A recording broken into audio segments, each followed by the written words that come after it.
voor de 5 anos passados, mantém discurso para o parlamento, caminho para explicar que o sistema atual não funciona. O sistema atual é um sistema que o povo não tem muito querer privilegiar, porque o povo não está compreendendo, não está para eleição para votar bem, depois não acaba votar, não sabe nada mais da base. Então querem começar um sistema novo, caminho que o povo tem muito mais querer privilegiar o sistema, quem deve governar, quem deve ser ministro, quem deve ser seu representante. Então, esse para mim estava ponto mais importante da totalidade. Não tem gente, o sistema está mal.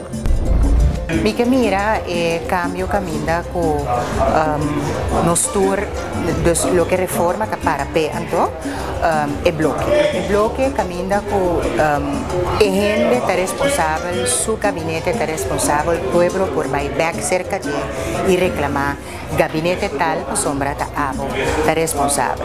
No un tique aquí, un tique allá, van forma un grupo no tiene misma ideología, un gente por baixo asiento, el tipo de situación ahí, me te quieren a mí se pasa para la historia.